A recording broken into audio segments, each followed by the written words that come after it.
Hey, it's Miranda Baccarin. A new season of Sheriff Country is coming your way. You won't want to miss a moment. Sheriff Country, part of CBS Premiere Week.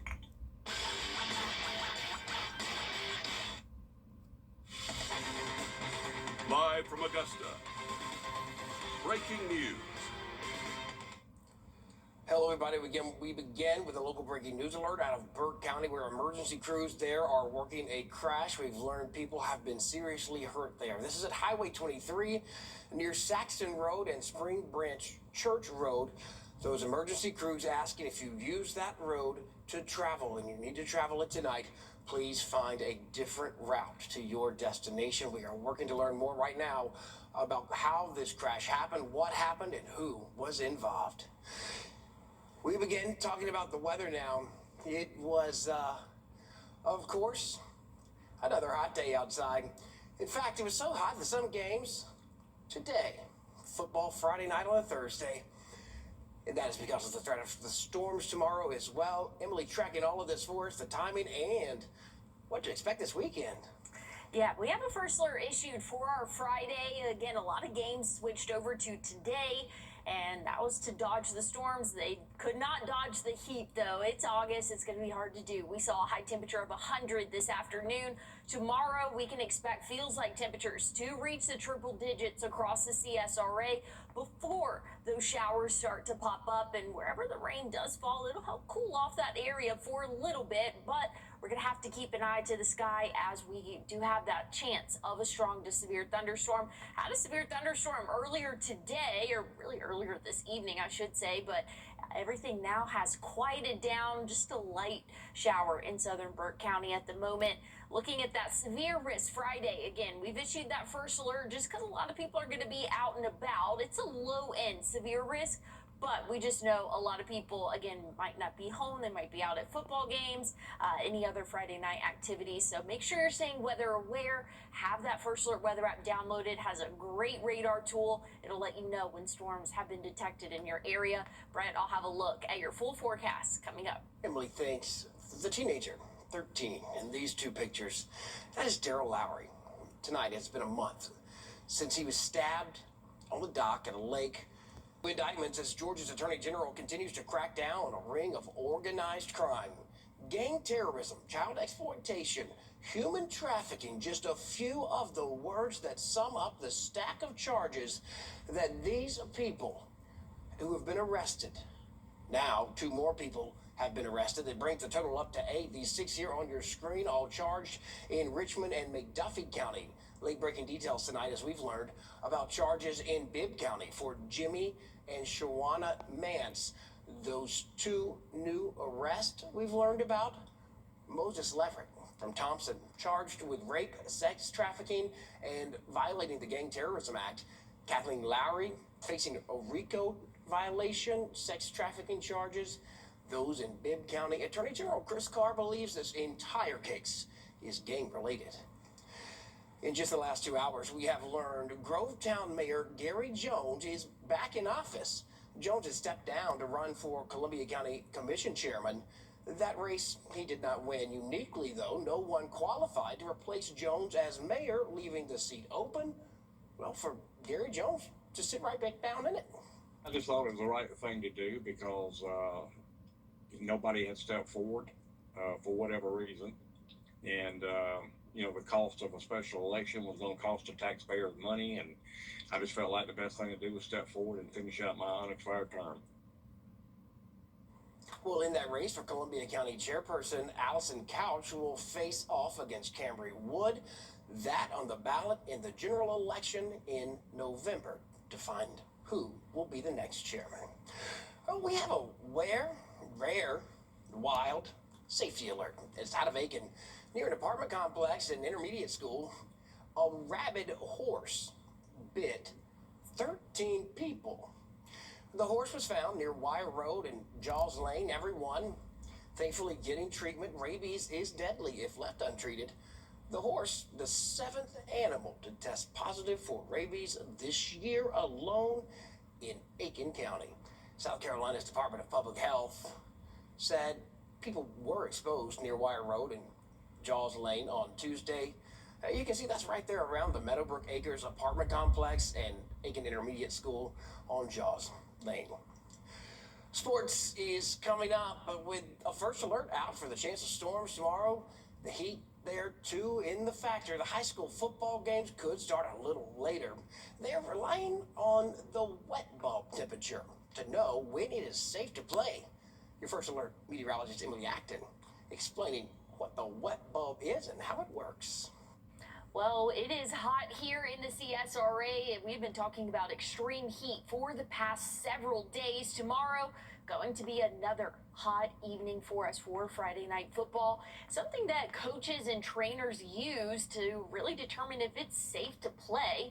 In these conditions, they use the wet bulb global temperature, and that's a lot of words there, but basically it's taking everything into consideration: temperature, humidity, wind speed, the angle of the sun, how much cloud cover it is, and they use all of those measurements to decide if it's safe for those players to play outdoors and if it's safe, again, just to have any sort of strenuous activity outside, which is football for us. And I'm anticipating us for our Friday night football probably to be anywhere between that moderate and high range. I don't quite see us getting to that 90 plus, but it will definitely be very close. I know a lot of coaches, pretty much all of them that we have talked to, have that wet bulb global temperature reader, and so they'll be able to tell if it's safe to play outdoors. That's definitely the #1 priority for the players and even fans out there. Make sure you're staying hydrated for these football games. I'm so excited. I bought Emily and Riley a wet bulb reader to play with. It'll be here tomorrow. Coming up in sports, the high school football season is back. A couple of Thursday night games taking place here tonight. Hayden got you covered with the highlights when we come back. And we have a first alert for your Friday afternoon and evening, tracking some showers and thunderstorms. Some could be on the stronger side. I'll have a look at the timing of those showers coming up. There you can have. Save big on energy drinks and fuel at Parker's Kitchen.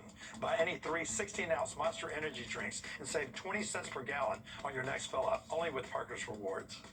This is WRDW Plus. Your free source for live, local news, weather, sports, and more. Anytime you need it, search WRDW Plus on any streaming device like Roku, Apple TV, or Amazon Fire. Download our app to watch us live or catch what you missed anytime. Plan your day with confidence ahead of changing weather with your first alert weather forecast. When there's breaking news, find out first with WRDW Plus. I'm Zayna Halliburton. And I'm Will Rio. And this is WRDW Plus, streaming now. Keisha Lance Bottoms herself. I almost wish you could watch high school football, like whatever game you wanted on TV. Because it's way too hot to sit in the bleachers. Yeah, I was out there. I was on dance line in high school, so I was with the band every football game. And we always say, oh, it's a hot start. It's hot for like the first 8 games. The whole season's hot, pretty much. But tomorrow, I remember 2002 when we won the state championship in Thompson. We were playing like in Christmas break. yeah. You know, we played through all. Mother Nature really took us on a trip. Yeah, that's It was a cold. drastic change from what we're seeing right now. That's right. Yeah, it is a hot afternoon for us today. Reached 100. Tomorrow, another hot afternoon, but we're tracking some storm chances. So we've issued a first alert for your Friday evening and even into the early overnight hours. Strong to severe thunderstorms possible. Not everybody will see rain. There will definitely be breaks in the rain as well, but just stay weather aware. Have that first alert weather app downloaded. You can have it where it'll follow your location, let you know when rain or lightning has been detected in your area. It's going to be a good tool to have. I know a lot of people have outdoor plans tomorrow night, and we're anticipating a much more active radar than what we're seeing right now. Relatively calm for the rest of our overnight. Did have a severe thunderstorm warning, but that since has died off. Now looking at our forecast for tomorrow, you're going to need the rain gear. Just in case, I will say most of us will need it, but some spots are going to be lucky and stay dry. But have the rain gear, again, just in case. Kickoff temperatures could be anywhere from low 90s to low 80s, really just depending on where those showers pop up. So it's going to be a little bit of a hit or miss forecast for us. But like I said, not everybody will get rained out or any. It's just where those showers pop up and exactly what time they will. We do have a marginal risk, and we don't normally issue a first alert for marginal risk because it's a low-end threat. But we just know a lot of people have outdoor plans Friday. Just want to make sure that you are staying weather aware as you go throughout your evening and into the early overnight. Here's what we are looking at: the latest model run tomorrow around 2:30, and I wouldn't pinpoint, looking exactly around Aiken, we're seeing a heavy rain at 2:30. This is just showing that for the afternoon and evening, there will be that chance for showers and thunderstorms lasting into the later part of our evening and even into the early overnight. But again, don't pinpoint exactly where these showers are showing up on this model. Every model run we've had today has shown a little bit of differentiation in terms of where the heaviest of rain is, but confidence is there that we will see showers and thunderstorms tomorrow afternoon. Saturday, mostly dry and sunny, but we will have a small chance of a hit or miss shower for the later afternoon. And as we go throughout your Sunday and into the start of next week, much drier conditions. Not only less rain chances, but humidity will start to go down a decent amount. Looking at your what to wear forecast for tomorrow, don't forget the rain gear. You're going to need it for your afternoon. But as we look at that 7-day, trying to get to the 7-day forecast here, we are anticipating a little bit of a cool down for your Saturday and Sunday. On Your Sideline, sponsored by Chandler Law Firm. Well, like we've talked about, high school football is finally back here in the CSRA with impending weather seemingly heading for our area tomorrow. A couple programs making the decision to move their season openers to tonight. One of the games being across the Savannah in Aiken County. Our Tyler Lane is at Hagan Stadium with a look at the game between Lakeside and Aiken. Tyler, what a finish that we had over there between Lakeside and Aiken. Yeah, Hayden, on a human night here at Aiken High School, the Hornets have made history. In fact, all it took for them to do was hiring the man that had been a roadblock for them all these years later. Let's jump into those highlights. And here, a packed house at the Hornets' nest. Head coach Steve Hibbets, in his second year welcoming in the Lakeside program, he led for over a decade, 12 years in total. In the second quarter, the Panthers leaving him with a parting gift. Andrew Coer laying down the hit of the night. That crack had this place buzzing. But the home team's play doing that a little bit more. Third quarter, Tanner Padgett keeps this himself. Driving, still not falling. We say, how about that for a quarterback? A sideline on its feet. And then Darius Walker giving these guys a great finale, walking it in easy on the way to 6, striking a pose at the end. 31-7, your final from Aiken High School, and the first win over Lakeside in the Hornets' history. I caught up with Coach Hibbets after the game to see what it was like coaching against plenty of old faces. You know what? There wasn't really any emotions. I was concentrating on our guys. I loved it there, but I'm invested in Aiken High School, and I love my guys, and they do a wonderful job. They played hard, so it wasn't really. It was fun seeing some of them after the game, and they played exceptional. And Coach's message to his guys after this one: clean the stuff up and focus on going 2-0. They'll have the chance to do that August 28th versus Swansea. Hayden? Yeah, Tyler, again, what a way to get the season off and running. Thank you so much for your time over there. Well, let's keep this train rolling with games and take a look at the Peach State and up in Evans for a good matchup on hand. Burke County traveling up to Wolfpack Stadium for a dance with Greenbrier. A great crowd on hand for this one, again, as we kick things off this season. The Bears getting off to a good start. Michael Smith, the junior running back, look at him go to the outside, down to the sideline and out of bounds around the 10. Greenbrier also looking good the first half. Brennan Bjorkman, look at him dance around the defense, going in all the way for the score. And he'll slide into the end zone for good measure. But this game was Burke County's to lose. Nobody able to bring Smith down. He's looking like beast mode. Marshawn Lynch out there. He'd be tackled before he get into the end zone, but don't worry, Landon Wright gets in not long after. Burke County cruising in the second half to come away with a season-opening victory, 30-14. And also here tonight at Blackville Hilda, the Hawks get their season off with a dominant 36-0 victory over Denmark Oler. The Saluda Abbeville game, what a game that was. But Saluda does fall 35-33. Also, Wagner Sally wins over Great Falls 48-0. Well, again, plenty of matchups on hand for tomorrow evening, but possibly none bigger than the one in Edgefield County. We get this season started off with a big-time rivalry matchup. That one between North Augusta and Strom Thurmond. Let's focus in on the Yellow Jackets first. They're coming off a stellar 91 regular season, a campaign that saw them march all the way to the state quarterfinals before finally falling. Now, as head coach Richard Bush enters year 4 at the helm, he says the locker room is entirely bought in and championship ready for tomorrow's kickoff. Our guys are bought into what we expect each and every day. Our whole football program is. The guys know what our expectation is. They're bought in. They've been working extremely hard. Our coaching staff and myself are very pleased where we're at. We want to continue to grow. We know we're not a finished product yet, but that's what the season's for, and we're excited about the season. We're ready to start kickoff football. All right, now let's focus in on the Strom Thurmond Rebels. Head coach Andrew Webb and his squad enter the new season as the Hunted, just 9 months after claiming their first state title in 2 decades with a dominant 26-7 victory over Hampton County. Winning the crown was a historic milestone for the program, but the Rebels have been a force throughout Webb's entire 4-year tenure, never failing to make the postseason. Heading into tomorrow night, the champions are putting last year's ring in the rearview mirror as they focus entirely on this new journey. Stick to our standard.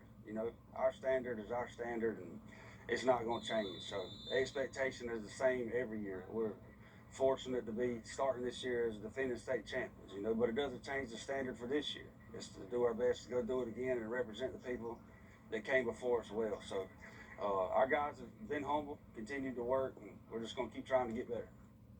Well, what a game that will be. That's tomorrow at Strom Thurmond, set for a 7:30 kickoff. More on that matchup tomorrow at 5:30 and 6.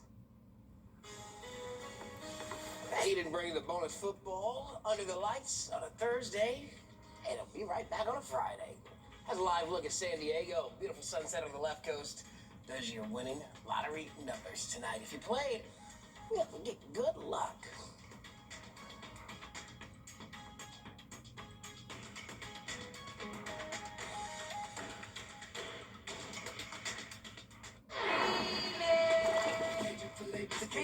Nice glass of wine, Emily. Well, looking at our what to wear forecast for tomorrow, have the rain gear. We will see afternoon showers and thunderstorms. I'll have a look at your 7-day forecast one more time, coming up. Time and Temp, sponsored by Riverside Heating and Air.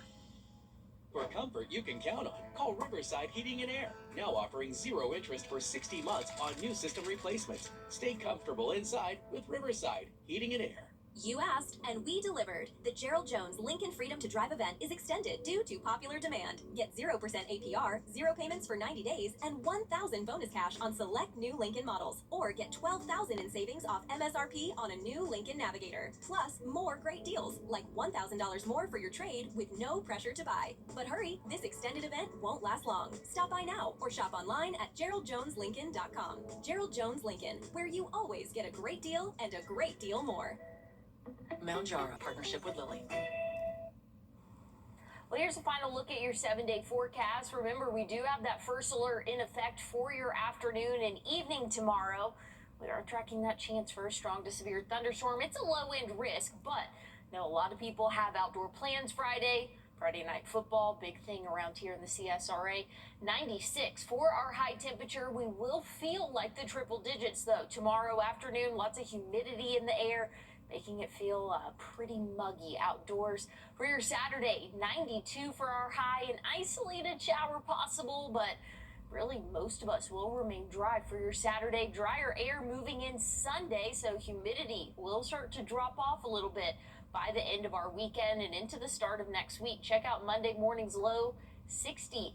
We'll see 69 Tuesday and then back in the 70s For the rest of the work week, we'll see a little bit of a better rain chance come into play late Tuesday, and then again for your Wednesday and Thursday afternoons. We did it, y'all. That is the end of this Friday Eve. The morning show starts Friday morning at 4:30 a.m. We're always telling you the news on WRDW.com. And from all of us here, we hope you have a fantastic night. Here I am, field trip chaperone.